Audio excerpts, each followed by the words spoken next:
Good morning everyone, this is Jyoti from Jyoti Judiciary Coaching. Hope you all are doing well in this tough time. Thank you so much for liking my video which was on section 112 Indian Evidence Act. और आज मैं फिर से आपके सामने evidence act का ही एक topic लेके आई हूँ. टॉपिक का नाम है एडमिशन्स. ये टॉपिक अपने आप में काफ़ी इम्पॉर्टेंट है. जो भी एस्पिरेंट्स जुडिशरी के लिए प्रिपेयर कर रहे हैं उनके लिए, जो और अदर एग्ज़ाम्स दे रहे हैं वहाँ पे भी ये टॉपिक काफ़ी इम्पॉर्टेंट है. लाइक APO के लिए, ADJ के लिए, और अगर आप लॉ के एग्ज़ाम्स दे रहे हैं तो वहाँ पे भी ये टॉपिक काफ़ी इम्पॉर्टेंट है. इस टॉपिक में जो चीज़ें पढ़ने वाली हैं वो ये हैं, like what is admission, admission क्या है, कौन एडमिशन दे सकता है, ऐसे कौन से स्टेटमेंट्स हैं जो एडमिशन कहलाते हैं और कौन से स्टेटमेंट्स हैं जो एडमिशन नहीं कहलाते हैं, कन्फेशन और एडमिशन क्या होते हैं, दोनों में डिफरेंस क्या होता है, एडमिशन्स कौन कौन दे सकता है. मीन्स अगर किसी ने स्टेटमेंट मेरे अगेंस्ट में दिया है तो क्या वो स्टेटमेंट एज एडमिशन मेरे अगेंस्ट में रेलेवेंट हो सकता है किसी और पर्सन का, या सिर्फ मेरा ही स्टेटमेंट मेरे अगेंस्ट में एज एडमिशन यूज़ हो सकता है. एडमिशन्स कहाँ रेलेवेंट होते हैं, तो बहुत सारी चीज़ें हैं जो इस टॉपिक में पढ़ने वाली हैं. काफ़ी बड़ा टॉपिक है और बहुत इम्पॉर्टेंट टॉपिक है. आज मैं इस सेक्शन में तो इस वीडियो में मैं आपके सामने रेलेवेंसी ऑफ एडमिशन पर बेसिकली डिस्कशन करूँगी. और अगर इस टॉपिक में हम सेक्शंस की बात करें तो सेक्शन 17 टिल सेक्शन 30 और यू कैन से सेक्शन 31, ये सारे सेक्शंस जो हैं वो एडमिशन के ऊपर ही हैं. ऑल्दो इसके बीच में कन्फेशन भी है, कुछ सेक्शन कन्फेशन के हैं, कुछ सेक्शंस एडमिशन के हैं. बट ऑल ओवर अगर हम टॉपिक की बात करें तो from section 17 till section 31 are sections which are related to admissions. Section 17 हमें डेफिनेशन देता है एडमिशन की. व्हाट आर एडमिशन, अगर हम 17 की बात करें तो जो स्टेटमेंट्स चाहे ओरल हो, डॉक्यूमेंट्री हो, इलेक्ट्रॉनिक फॉर्म में हो, वो सारे स्टेटमेंट्स जो होते हैं वो एडमिशन होते हैं. 18, 19, 20 जो सेक्शन है वो हमें ये बताते हैं कि कौन कौन स्टेटमेंट्स, किस किस के स्टेटमेंट्स हमारे अगेंस्ट में एज एडमिशन यूज़ हो सकते हैं. पहले तो मैं आपको ये बताऊं कि एडमिशन होता क्या है. What is admission. देखिए, admissions are like some statements जो हम अपनी ऑर्डिनरी लाइफ में किसी के सामने देते हैं. जैसे मान लीजिए कि मैंने कुछ अपने फ्रेंड्स के सामने ये बात कही कि मुझे एक्स बिल्कुल पसंद नहीं है और जब भी वो मेरे सामने आता है I feel like to kill him, ये मेरी इच्छा होती है. Let's suppose very next day X का मर्डर हो जाता है. अब जो है एलिगेशन वो मेरे ऊपर आ गया. नाउ जो प्रोसिक्यूशन है ही वॉन्ट्स टू प्रूव कि मैंने अपने फ्रेंड्स के सामने एडमिट किया था कि मुझे एक्स बिल्कुल पसंद नहीं है और मैं उसको मारना चाहती हूँ. तो ये क्या है, ये स्टेटमेंट मेरे अगेंस्ट में जा रहा है. The statement which I have made which can be use against me, पहला पॉइंट. दूसरी चीज़, मैंने खुद ये बात बोली है तो ये क्या हुए, मेरे एडमिशन हुए. जो अगर मेरे वो फ्रेंड्स कोर्ट में जाके ये बात कोर्ट के सामने कह दें कि yes she has stated in front of us that she don't like X and she wishes like to kill X, तो ये स्टेटमेंट मेरे अगेंस्ट में एज एडमिशन रेलेवेंट हो जाएगा. एक बात हमेशा याद रखिएगा, एडमिशन्स हमेशा आपके अगेंस्ट में यूज़ होते हैं, कभी भी आपके फेवर में यूज़ नहीं होते हैं. अगर मैंने कोई अपनी फेवरेबल स्टेटमेंट दिया, लाइक मुझे एक्स बहुत पसंद है और मेरा एक्स बहुत अच्छा फ्रेंड है, तो ये बातें भी मैंने नॉर्मल लाइफ में ही कही हैं, लेकिन मैंने वो क्या है, स्टेटमेंट्स मेरे फेवर में हैं. अगर कोर्ट में मेरे ऊपर एलिगेशन आ जाए कि मैंने एक्स को मारा है और वहाँ अगर मैं कोर्ट के सामने ये प्रूव करना चाहती हूँ कि मैंने अपने दोस्तों के सामने कहा था कि मुझे एक्स बहुत पसंद है और मेरा वो बहुत अच्छा दोस्त है, तो क्या होगा, क्या ये स्टेटमेंट एज एडमिशन रेलेवेंट होगा? नहीं होगा. क्यों नहीं होगा? क्योंकि ये स्टेटमेंट्स क्या हैं, फेवरेबल स्टेटमेंट्स हैं, और फेवरेबल स्टेटमेंट्स जो होते हैं वो एज एडमिशन रेलेवेंट नहीं होते हैं. आपके लिए वो रेलेवेंट नहीं होते हैं. हमेशा अगेंस्ट के जो यानी नेगेटिव स्टेटमेंट्स जो होते हैं आपके, वो आपके अगेंस्ट में यूज होते हैं. ऐसा क्यों है? वाई दिस इज कि नेगेटिव स्टेटमेंट्स तो एडमिशन हो जाएंगे आपके अगेंस्ट में, लेकिन अगर आपने कोई पॉजिटिव स्टेटमेंट दिया है तो वो एज एडमिशन रेलेवेंट नहीं होगा। एडमिशन तो वो भी है, एडमिट किया है मैंने कि मुझे एक्स पसंद है और मेरा वो अच्छा दोस्त है, तो ये भी तो एक एडमिशन हुआ, लेकिन हम उसको रेलेवेंट नहीं मानते। क्यों?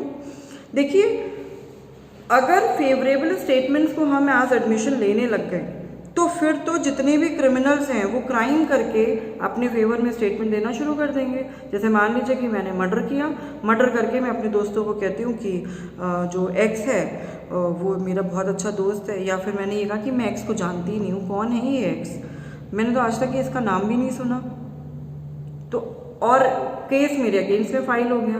अब कोर्ट में मैं ये प्रूव करना चाहती हूँ कि मैंने अपने दोस्तों के सामने कहा था कि मैं तो एक्स को जानती ही नहीं हूँ, मैंने तो उसका कभी नाम ही नहीं सुना। तो ऐसे तो फिर सारे लोग ही क्राइम करेंगे।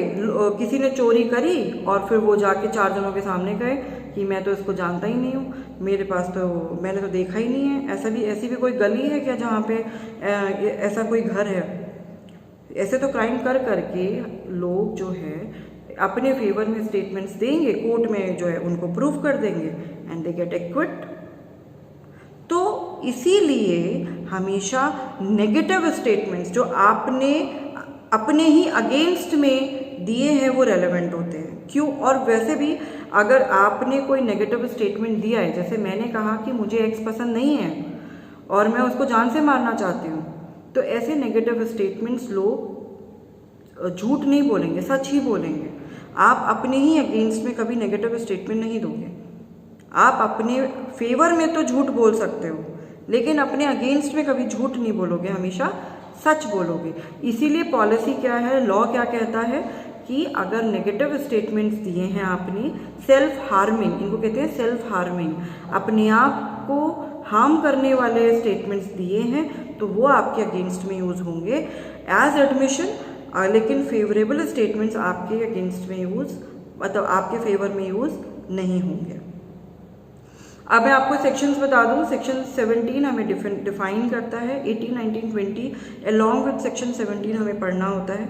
वो हमें बताता है कि किन किन के स्टेटमेंट्स हमारे ही अगेंस्ट में एज एडमिशन यूज किए जा सकते हैं।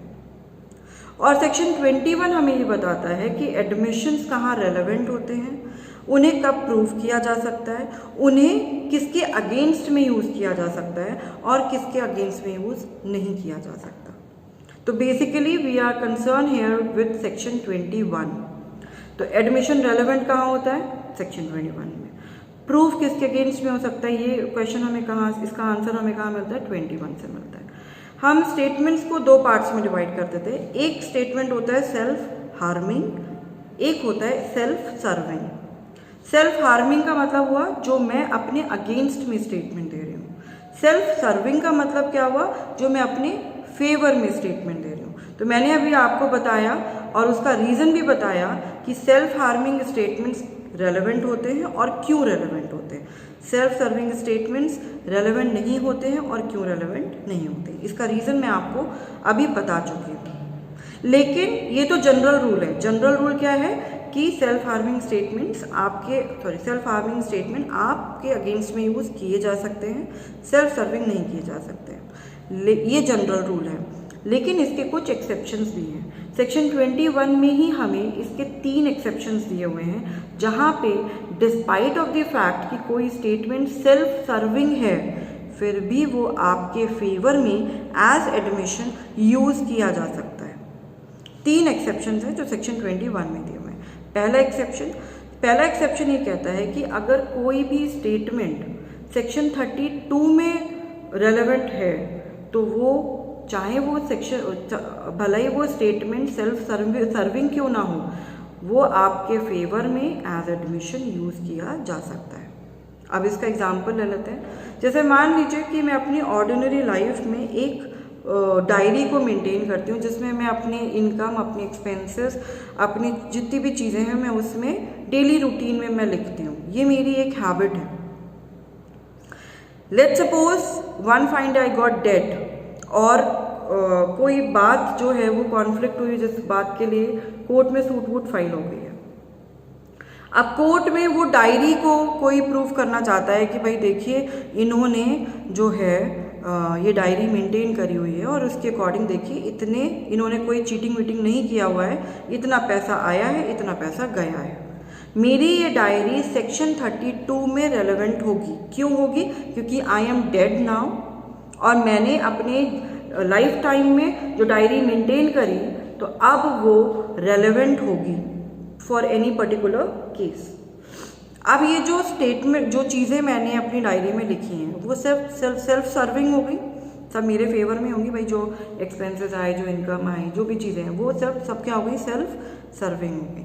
21 में हम legal fiction not legal fiction, हम फिक्शन क्रिएट कर रहे हैं कि अगर मान लो आज की डेट में मेरी डेथ हो जाए तो क्या ये डायरी 32 में रेलेवेंट होगी? अगर डेथ हो जाए तब तो होगी, तो फिर वो सेक्शन 21 में भी रेलेवेंट हो जाएगी। सेक्शन 21 में क्लॉज 1 जो एक्सेप्शन है उसमें वो मेरी डायरी सेल्फ सर्विंग स्टेटमेंट जो हैं एज एडमिशन रेलेवेंट हो जाएंगे। मैं कोर्ट में उस डायरी को मेरे एडमिशन्स के तौर पर दिखा सकती हूँ और वो एक अच्छा एविडेंस माना जाएगा। I can do that. ध्यान में रखने वाली बात यह है कि 21 में हम एक फिक्शन क्रिएट कर रहे हैं, 32 में एक्चुअली डेथ हो चुकी है, उसके बाद वो पर्टिकुलर चीज़ रेलेवेंट हो रही है। अब आते हैं एक्सेप्शन 2 पे। एक्सेप्शन 2 जो क्या है वो स्टेट ऑफ माइंड की बात करता है और एक कंडक्ट की बात करता है। जैसे मान लीजिए कि मेरे माइंड में कोई मेरी let's suppose I am not feeling well, मैंने अपने घर पे कहा कि मेरी तबीयत ठीक नहीं हो रही है, I am not well, feeling well. ये एक स्टेटमेंट है। क्या ये स्टेटमेंट क्या सेल्फ सर्विंग है? मैं अपने फेवर में ही कह रही हूँ कि मेरी तबीयत ठीक नहीं है, ये मेरी एक स्टेट ऑफ माइंड है। लेकिन मान लीजिए कि अगर मैं इस स्टेटमेंट को डायरेक्टली एज एडमिशन यूज़ करना चाहूँ, मैं अगर कोर्ट में कहूँ कि मैंने अपनी मम्मी को बताया था कि मेरी तबीयत ठीक नहीं है उस दिन, तो क्या ये एडमिशन यूज़ हो जाएगा? ये सेल्फ सर्विंग है। जनरल रूल के अकॉर्डिंग तो ये नहीं होगा। ये statement simple statement as admission relevant नहीं होगा क्योंकि ये सेल्फ सर्विंग है। लेकिन लेट सपोज मैंने कुछ कंडक्ट किया, मैंने डॉक्टर को बुलाया, डॉक्टर से अपना चेकअप करवाया, उसे मेडिसिन प्रिस्क्राइब करी और तुरंत मैंने मेडिसिन ली। ये क्या है? मेरा कंडक्ट है। अभी जो मैंने डॉक्टर को बुलाया, मेडिसिन ली और थोड़ी देर रेस्ट किया, ये मेरे कंडक्ट्स हैं जो मेरे इस स्टेटमेंट को जो मैंने अपनी मदर को दिया कि मेरी तबीयत ठीक नहीं है, इस स्टेटमेंट को वो फॉल्सहुड इम्प्रॉबेबल कर रहे हैं। मतलब कि मेरे जो कंडक्ट हैं, डॉक्टर को बुलाना, दवाई खाना, ये कंडक्ट मेरे स्टेटमेंट को ट्रुथ बता रहे हैं, सच बता रहे हैं कि हाँ मेरी वाकई में तबीयत खराब है। तो जब ऐसे स्टेटमेंट्स होते हैं, जब जो हमारी स्टेट ऑफ माइंड को बता रहे हैं और वो स्टेट ऑफ माइंड किसी कंडक्ट से जस्टिफाइड हो रही है, तब फिर वो एज एडमिशन रेलेवेंट हो सकते हैं डिस्पाइट ऑफ द फैक्ट वो सेल्फ सर्विंग ही क्यों ना हो। अब आता है एक्सेप्शन 3। एक्सेप्शन 3 जो है वो ये कहता है कि अगर 1 और 2 में रेलेवेंट नहीं हुआ, self serving statement as admission relevant नहीं हुआ, तो आप 3 में आ जाइए। 3 ये कहता है कि अगर 1 और 2 में रेलेवेंट नहीं है तो एविडेंस एक्ट की अगर किसी और सेक्शन में पर्टिकुलर स्टेटमेंट रेलेवेंट है तो फिर वो as admission self serving statement as admission relevant हो जाएगा। जैसे फॉर एन एग्जाम्पल, जैसे मान लीजिए कि एक ए ने बी का मर्डर किया और मैं ये प्रूव करना चाहती हूँ कि लेट्स सपोज एलिगेशन ये लगाई कि मैंने ए का मर्डर किया है और मैं कोर्ट में ये प्रूव करना चाहती हूँ कि मैंने सी को बताया था कि मैं उस पर्टिकुलर टाइम पर एक फलानी जगह पर थी, तो ये तो सेल्फ सर्विंग स्टेटमेंट हो गया। I can not use this statements in my favour as admission. लेकिन मान लीजिए कि लेट्स सपोज किसी ए ने बी को मारा और किसी सी ने सेम ट्रांजैक्शन में आके मुझे बताया कि ए ने बी को मार दिया, तो ये जो सेम ट्रांजैक्शन वाली बात है, सेम ट्रांजैक्शन में जो भी चीज़ें होती हैं वो कहाँ रेलेवेंट होती हैं? सेक्शन 6 में रेलेवेंट होती हैं। तो ये जो सेम ट्रांजैक्शन में मुझे स्टेटमेंट आके दिया सी ने कि ए ने बी को मार दिया, तो वो कहाँ रेलेवेंट हो जाएगा, भले ही वो 21 में रेलेवेंट नहीं होगा बट सेक्शन 6 में वो रेलेवेंट हो जाएगा और वो स्टेटमेंट एज एडमिशन रेलेवेंट हो जाएगा।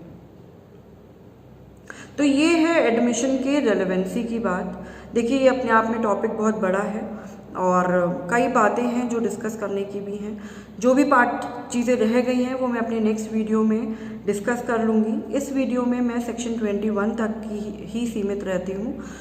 Thank you so much. I hope कि आपको relevancy of admission, what is admission और बाकी चीज़ें आपको समझ आई होंगी इस वीडियो के थ्रू।